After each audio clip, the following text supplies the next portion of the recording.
आज का इन बच्चों ने, विद्यार्थियों ने प्रश्न ला कर दिया है कि संभव है चैनल पे ही आया हो। दिव्या जी करके कोई हैं,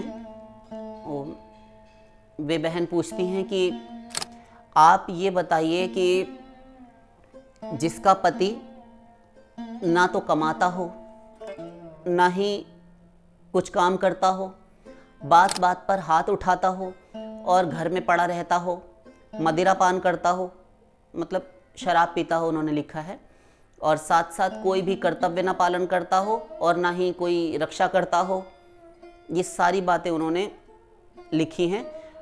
और मेरा खर्च सारे मेरे माता पिता ही वहन करते हैं, उठाते हैं, और वही जो समस्याएं होती हैं, जो डोमेस्टिक वायलेंस है, इस प्रकार का कुछ उनकी समस्या है। तो वे प्रश्न करती हैं कि ऐसे पति के साथ रहना भी तो मुश्किल है और उसके साथ रहकर भक्ति करना भी अत्यंत कठिन है, और फिर समाज ही हमको बहुत गलत बोलता है और हमें ही गलत ठहराता है। ऐसे में मैं क्या करूं, हम क्या करें, आप उपाय बताइए। तो देखिए दिव्या जी, सर्वप्रथम तो राधे राधे। आप अपने प्रश्न का उत्तर ले लीजिए, और आपके प्रश्न का उत्तर आने में सत्संग में, और हम लोगों का भी जो प्रतिदिन की दिनचर्या है, हमारा भी अपना एक होता है नियम, तो सत्संगियों से मिलना, अन्य अन्य भगवत भक्तों से मिलना, उनकी भी शंकाएं समाधान करना। हम चैनल पर ही सदा एक्टिव नहीं रहते, और चैनल तो हमारा कोई, पहले हम किसी अपनी दिनचर्या वाली किसी में कह चुके हैं कुछ दिन पूर्व कि हम उसमें अलग से कुछ नहीं बोलते। हम जो बोलते हैं तो वे बच्चे अपना कर देते हैं, और कहीं कि नहीं बहुत ही परेशान जो हमारे भक्त जो हैं, देखने वाले भगवत भक्त हैं, आप सब दर्शक श्रोता हैं, वे यदि प्रश्न करते हैं और प्रश्न यदि गंभीरता से किया गया है, तब फिर हम उस पर अपनी कुछ ना कुछ प्रतिक्रिया और शास्त्रीय उत्तर अवश्य देते हैं। हमारा ये प्रयत्न होता है। और आज हम यहाँ पर बहुत अधिक समय नहीं लेंगे, आप थोड़ा सा प्रतीक्षा कीजिए कुछ क्षणों की। हम यहाँ पर एक बात और कहेंगे कि कोई भी श्रोता महोदय, कोई भी माता अथवा बहनें, कोई भी भाई हमसे आयु में बड़े हैं, वे सब कोई भी ऐसा ना माने उनके प्रश्न के उत्तर, समस्याओं का हल, निदान, समाधान देने में कुछ भी विलंब हो सकता है।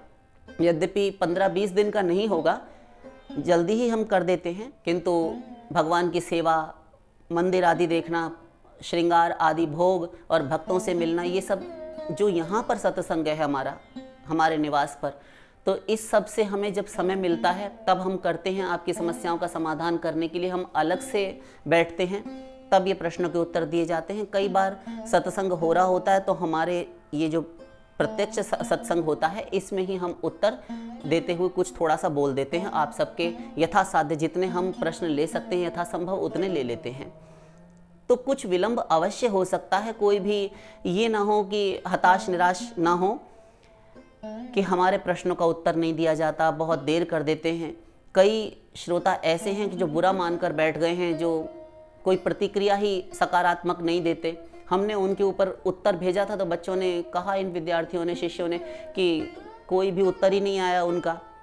तो देखिए, उनसे आज हम ऐसे जो भी श्रोता हैं उनसे हम करबद्ध होकर सिर पर अंजलि बांधकर प्रणाम करते हैं कि वे हमसे प्रश्न ना करें, क्योंकि जो गंभीरता से ना लें, दूसरे का समय नष्ट करें, वे कहीं और जाकर अपने प्रश्नों को रख सकते हैं। जहां पर भी वे जाना चाहें, जहां उनके प्रश्नों के उत्तर मिलें, वे वहां अन्यत्र चले जाएं।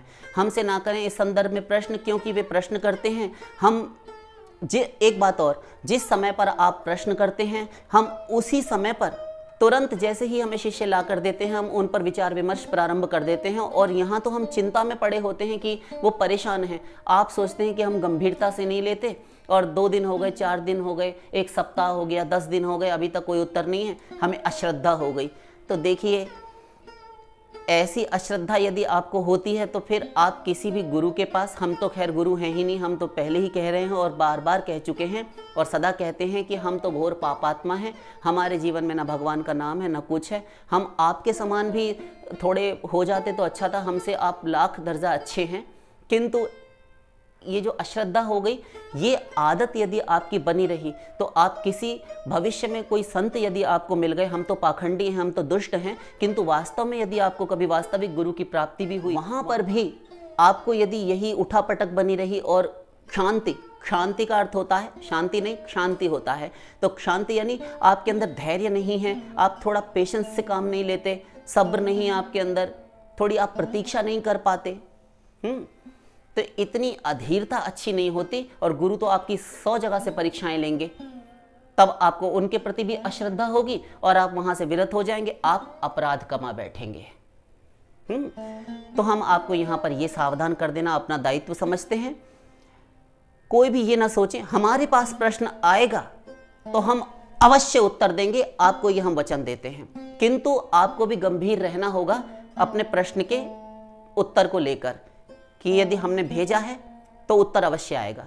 थोड़ा सा समय अवश्य लग सकता है, वे निराश ना हो, ठीक है।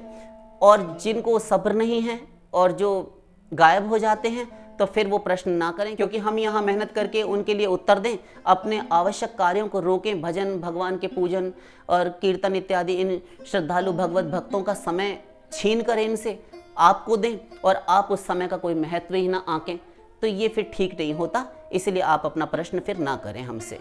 जो अत्यंत गंभीर हो वे ही साधक, वे ही भक्तजन हमसे प्रश्न करें, और हमें लगता है कि आपको ये बात बुरी नहीं लगनी चाहिए। दिव्या जी, अपने प्रश्न का आप उत्तर ले लें। देखिए, आपने कहा कि आपके पति ऐसे हैं, जैसे भी हैं ठीक है, आप ही के पति नहीं हैं ऐसा बहुत है। अब क्या कहानी बताई जाए आपको? आप अपनी भूल जाएंगी और हमसे कहेंगी कि आप सत्संग छोड़िए, आप कोई भी व्याख्यान मत दीजिए, कोई लेक्चर मत दीजिए, कुछ मत समझाइए, आप बस अपनी आप बीती अपनी कहानी ही सुनाते रहिए, और आप सारा दिन और कई दिन तक रोती रहेंगी। किसी के भी आंसू रुकेंगे नहीं यदि आप बीती बताने बैठे तो। हमें मत देखिए, हमारे पीछे का तूफान देखिए, एक वो भयानक मंजर देखिए, उसे देखने का प्रयत्न कीजिए। ये समस्याएं ये सबके साथ हैं। नानक दुखिया सब संसारा, सारा संसार दुखी है। किंतु भक्त जो होते हैं भगवत भक्ति में आ जाते हैं, भगवान के चरण शरणापन्न हो जाते हैं, तब फिर वे उसको हटाकर अपने दुख को एक ओर रखकर दरकिनार करके संसार के भले के लिए चलते हैं। तब फिर वे अपने दुख को कुछ नहीं आंकते।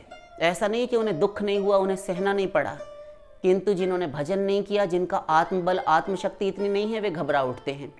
आपके पति ऐसे हैं तो वो तो बहुत सारी ही हमारी बहनें माताएं ऐसी हैं जो इस प्रकार की समस्या से जूझ रही हैं। अब पति नहीं कमाते, कर्तव्य पालन नहीं करते, और आपने एक बात और कही कि शरीर भी अच्छा खासा हो। देखिए, हमारे पास आपने प्रश्न भेजा है तो हम उत्तर में यही कहेंगे, आपको अपने पति के प्रति दुर्भावना सूचक शब्द नहीं कहने चाहिए कि पति का शरीर अच्छा खासा है। अरे, उसी पति से आप अच्छी लग रही हैं। कुछ शब्द हमारे वाक्य चुभ जाएं तो उसके लिए हम क्षमा प्रार्थी हैं, किंतु हम कोई भी गलत शिक्षा आपको नहीं देंगे। आप हमसे आयु में छोटी हैं अथवा बड़ी हैं वो हम नहीं जानते, किंतु इतना अवश्य कहेंगे कि पति से ही आप अच्छी लग रही हैं। उन्हीं के नाम से आपकी मांग में सिंदूर है और आपके पैरों में बिछुए हैं, आपकी चूड़ियों भरी कलाई है और आप सुवासिनी सुहागिनी हैं। पति के सिवाय, उसकी सेवा के सिवाय आपका कोई रक्षक और आपका कोई कर्तव्य धर्म नहीं है। साधारण स्त्री के लिए ये नियम है। साधारण स्त्री कहने से आपका क्या तात्पर्य है? साधारण स्त्री से हमारा ये तात्पर्य है कि देखिए, अभिप्राय ये है कि जिसमें इतना बल नहीं है कि वह, जैसा कि आप ही ने कहा कि समाज हमको गलत ठहराता है, तो समाज गलत ठहराता है, इसका अर्थ है कि आपको समाज के कहने सुनने की परवाह चिंता है, तब आप साधारण हुई, बुरा मानना ही नहीं चाहिए। तब आप एक आम स्त्री हैं, साधारण गृहस्थियों में से ही हैं। आपका आत्मबल इतना नहीं कि आप समाज के ताने, व्यंग्य, टीका टिप्पणियों का सामना कर सकें और फिर भी जीती रहें। तो आप साधारण हैं। तब फिर उस साधारण स्त्री के लिए कोई भी बाहरी गुरु नहीं है, बाह्य गुरु जाकर नहीं बनाना चाहिए। उसके लिए केवल पति ही गुरु है, चाहे जैसा भी हो। अंध बधिर क्रोधी अति दीना, अंधा हो, बहरा हो, क्रोधी हो, गुस्सैल हो, चिड़चिड़ा स्वभाव का हो और अत्यंत दीन हो, फटे हाल हो, या बहुत आपके अनुसार हृष्टपुष्ट हो, जैसा भी हो, किंतु ऐसे हूं पति कर किए अपमाना, नारी पाव जमपुर दुख नाना। ऐसे पति का भी जो अपमान करती है वह नारी यमपुर में अर्थात यमलोक में, नरक में नाना प्रकार के दुख भोगती है। महासती अनुसुईया और भगवती श्री जानकी जी, सीता जी के बीच में ये संवाद हुआ है। अरण्यकांड आप पढ़ सकते हैं, अत्रि मुनि के आश्रम में आप पढ़ सकते हैं। तो ये नारी के लिए उपदेश है, ऐसे पति का भी अपमान नहीं करना चाहिए। सहज अपावनी नारी, पति सेवत शुभ गति लहाई, जस गावत श्रुतिचारी अजहु तुलसी का हरि ही प्रिय। यह नारी पति सेवन करने से, पति की सेवा करके उसको संतुष्ट करने से सहज ही में शुभ गति प्राप्त कर लेती है। यह आर्य नारी, भारत की नारी। जस गावत श्रुतिचारी, 4 वेद यह यश गाते हैं। अजहु तुलसी का हरि ही प्रिय। तुलसी महारानी, ये वृंदा देवी आज भी भगवान विष्णु श्री कृष्ण को अत्यंत प्रिय हैं, क्योंकि परम पतिव्रता हैं। इसलिए आपको अपने पति के प्रति ऐसे शब्द नहीं कहने चाहिए, दुर्भावना नहीं करनी चाहिए। अब तक जो अपराध हुआ हो, यद्यपि एक बार हो गया नारी के लिए तो हो ही गया, अब वह पातिव्रत्य धर्म उसका नहीं गिना जाएगा। किंतु आप अपने पति को संतुष्ट रखें, प्रेम से, मीठे वचनों से, किसी भी प्रकार से सेवा से संतुष्ट रखें। जब वो बाहर से आए तब आप उनको पानी इत्यादि पूछें। जब वे शयन करने लगे तो उनके चरण दबाइए, प्रेम से बोलिए। उनके कहे बिना कोई भी कार्य मत कीजिए। कहीं जाने के लिए मना करते हैं तो आप वो मत कीजिए। ये पतिव्रताओं के लक्षण और पतिव्रता स्त्री के लिए आवश्यक पालनीय नियम है। शास्त्र अनुमोदित बोल रहे हैं, हम अपनी ओर से एक भी नहीं बोल रहे, तो ये आपको पालन करने चाहिए। इस प्रकार आप अपने पति का अंतःकरण, उनका मन जीतने का प्रयत्न कीजिए। अवश्य मान जाएंगे, हमारा विश्वास कहता है। और मारते पीटते हैं वे, हमारा हृदय कहता है कि वे मान जाएंगे, नहीं कहेंगे कुछ भी। और धीरे धीरे उनको फिर बैठाकर समझाइए, कुछ बात कीजिए। बात करने से समस्याओं का समाधान निकल कर आता है, हम तो यही कहेंगे। और बाहरी किसी साधु, किसी तथाकथित गुरु के चक्कर में मत पड़ जाइएगा। ऐसा वैसा कोई आपको मिल गया बरगलाने वाला, तब आपको भ्रष्ट कर देगा, तब आप समाज का क्या करेंगी। इसलिए साधारण नारी के लिए गुरु बनाने के लिए आज्ञा शास्त्र में नहीं दी गई। तो साधारण के अलावा कोई आपका अर्थ है कि असाधारण नारी भी होती है? जी हाँ, होती है। असाधारण कौन है? जैसे मीरा, सहजोबाई, अनेक भक्त महिलाएं हुई हैं, सखूबाई। ये सब घर वालों के खिलाफ जाकर भी भक्ति करती रही। घर वाले क्या, सारे समाज के खिलाफ। महाभाग्यवती, प्रेम की ध्वजा स्वरूपा ब्रजांगनाएं, पति और ससुर घर के जो वयोवृद्ध थे पकड़कर बंद कर दिया। कितनी शेमलेस, कितनी बेशर्म, निहायती घटिया औरत है तू। चली जा रही है परपुरुष से मिलने, तो शर्म नहीं आती? हमारे खानदान की नाक कटवाएगी तू? पकड़ कर ले गए सास ससुर जेठ इत्यादि और बंद कर दिया कक्ष में। ये होता था गोपियों के साथ अत्याचार। आप क्या सोचती हैं कि वे केवल यमुना तट पर मिलने के लिए ही जाती थी? कहाँ मिल पाती थी वे? जो मेरो यह लोक जाएगो, अरु पर लोक नसायरी, नंद नंदन को तऊ न छाड़ू, मिलोंगी निशान बजायरी। ये जो मेरा लोक परलोक सब नष्ट हो जाए, घोर नरक मिल जाए कि मैं परपुरुष से मिलने गई, किंतु नंद नंदन व्रजेंद्र नंदन श्री कृष्ण को मैं तब भी नहीं छोड़ूंगी। मैं नगाड़ा बजाकर मिलने जा रही हूँ, और जिसको जो करना हो वो कर ले, देखती हूँ कौन क्या करता है। गोपियां चली जाती हैं। लोक वेद की श्रृंखला तेन समतोरी। लोक और वेद, सारे समाज और श्रुतियां, जिनके एक आज्ञा की अवमानना यदि कर दी, विधि निषेध को नहीं माना, तो घोर दंड, घोर नरक का विधान है। किंतु गोपियां उसे भी उठाकर फेंक देती हैं भगवान से प्रेम के लिए। तो ये असाधारण है। ये समाज से, घर परिवार के लोगों से लड़ सकती हैं, पतियों से लड़ सकती हैं, और लड़ी भी, और इन्होंने दिखा दिया। तब फिर आप असाधारण हैं। ऐसी स्त्रियों के लिए गुरु बाहरी हो सकता है, किंतु सच्चा गुरु मिले तब उसकी शरण में जाइएगा, ऐसे नहीं। अन्यथा साधारण स्त्री यदि हैं, आपको समाज की भी परवाह है कि लोग क्या कहेंगे, ऐसा होगा, जग हसाई होगी, निंदा होगी, तब फिर आप घर में रहिए और अपने पति की ही सेवा कीजिए। इसके सिवा नारी के लिए कोई तीसरा उपाय नहीं है शास्त्र में। ये 2 प्रकार की स्त्रियां हैं, साधारण और असाधारण। आप समझ गए? डिटेल फिर किसी दिन करेंगे। देखिए, और एक आपने कहा, साथ साथ एक वाक्य और कहा था कि मेरे माता पिता, मेरे जो मायके वाले हैं, यही मेरा खर्चा चलाते हैं, मुझे रुपए पैसे से मदद करते हैं। तो देखिए, ठीक है, अच्छी बात है। मितम ददाति ही पिता मितम, भ्राता मितम सुता, अमितस्य ही दातारम भर्तारम का न पूजयेत, भर्ता देवो गुरुर्भर्ता धर्म तीर्थ व्रतानि च, तस्मात् सर्व परित्यज्यम पतिमेकम समर्चयेत। स्कंद पुराण ये कहता है, पिता, पुत्र, भाई, ये सब परिमित यानी नपितुली वस्तुएं ही प्रदान करते हैं। एक सीमित, थोड़ा नपा तुला देंगे आपको। परंतु पति, ध्यान दीजिए, पति अपनी पत्नी को अपरिमित दान करता है। हमको तो कुछ नहीं दिया आज तक, आप ऐसा कैसे कह रहे हैं? देखिए, पति की सेवा प्राप्त करने से जब स्त्री को पति की सेवा प्राप्त हुई और पत्नी की सेवा से संतुष्ट हो जाता है तो उसका लोक परलोक संवर जाता है उस स्त्री का। अभी बताया था, शुभ गति लहाई, शुभ गति प्राप्त करती है। कोई व्रत तपस्या, व्रत, तीर्थ, उपवास, उसको अन्य अन्य धर्मानुष्ठान की आवश्यकता नहीं है। प्रत्यक्ष हमारे शास्त्रों में कहा गया, स्त्री के लिए कोई धर्म कर्म कहा ही नहीं गया, केवल पति सेवत शुभ गति लहाई, पति की सेवा मात्र से शुभ गति प्राप्त कर लेती है और योगींद्र मुनिंद्र की कोटि में, उनकी कक्षा में आ जाती है।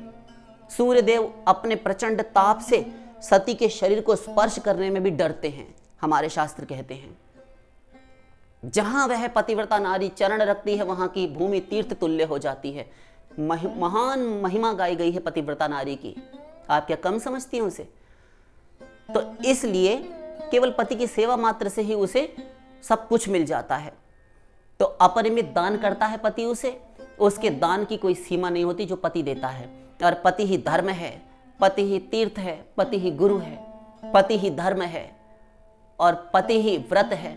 अतएव स्त्री सब कुछ छोड़कर, सारे कार्य एक और छोड़कर सर्वात्म भाव से एकमात्र पति की ही सेवा और पूजा करे। यही उपाय है, हम इसके सिवा और कुछ नहीं कहेंगे। राजा, परिव्राजक अर्थात सन्यासी और ब्राह्मण, ये तीन जितना भी परिभ्रमण करते हैं, संसार में पृथ्वी पर घूमते हैं, तो इनको यश, कीर्ति और सम्मान मिलता है। किंतु व्यर्थ ही भटकने वाली, भ्रमण करने वाली नारी भ्रष्ट हो जाती है, नाश को प्राप्त हो जाती है। ये हमारा शास्त्र कहता है। नारी को नहीं घूमना फिरना चाहिए व्यर्थ। आपको अपने पति के मन के अनुकूल कार्य करने चाहिए, उन्हें जिस किसी भी प्रकार से मन वचन कर्म से संतुष्ट रखना चाहिए। धीरे धीरे वे सही स्थान पर आ जाएंगे और आशा करते हैं भविष्य में आपकी घर गृहस्थी की जो बिगड़ी हुई स्थिति है और जो गाड़ी पटरी से हटकर चल रही है वह भी सही स्थान पर आ जाएगी। हम आपके लिए मंगल कामना करते हैं कि ईश्वर आपके पति को सद्बुद्धि प्रदान करें और आपका मंगल हो, कल्याण हो। शेष फिर